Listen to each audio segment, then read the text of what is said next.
சாதாரணமாக நம்ம ஒரு ப்ராடக்ட் வாங்குகிறோம் அப்படின்னா அது கேரண்டி செக் பண்ணுறோம், வாரண்டி செக் பண்ணுறோம். ஈவன் அந்த பில்லு இருந்தால் தான் நம்ம அந்த ப்ராடக்ட்டை எக்ஸ்சேஞ்ச் பண்ண முடியும் இல்லையா? ஸோ நம்மளோட ட்ரீமை ஃபில்ஃபில் பண்ணக்கூடிய நம்ம லேண்ட் வாங்குகிறோம் அப்படின்னா அதுக்கு சில டாக்குமெண்ட் செக் பண்ணணும். அது என்னென்னு பார்த்துடலாமா? ஃபஸ்ட்டு நீங்கள் ஈசி செக் பண்ணணும்.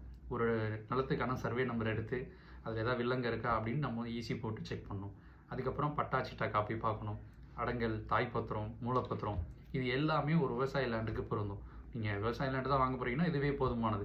இல்லை சார் நான் ஒரு ரெசிடென்ஷியல் பிளாட் வாங்க போகிறோம், ஒரு வீட்டு மனையாக வாங்க போகிறோம் அப்படின்னா நீங்கள் டிடிசிபி அப்லோட் செக் பண்ணணும். தமிழ்நாட்டில் நீங்கள் இந்தியாவில் எந்த மொழியில் வாங்கினாலும் நீங்கள் டிடிசிபி அப்லோட் செக் பண்ணணும்.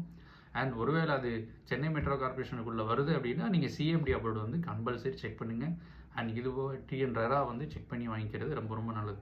ஸோ இதுக்கு எல்லா டாக்குமெண்ட்ஸும் கரெக்டாக செக் பண்ணி வாங்கிக்கிட்டிங்கன்னா ஃப்யூச்சரில் நீங்கள் செல் பண்ணுறதுக்கு எந்த ஒரு லீகல் இஷ்யூவும் இருக்காது. ஸோ உங்களுக்கு எதாவது ரியல் எஸ்டேட் சம்மந்தமாக டவுட் இருக்குது அப்படின்னாலும் நீங்கள் கேட்கலாம். எங்கள் ஸ்க்ரீனில் என்னோடய நம்பர் ஓடிக்கிட்டு இருக்குது.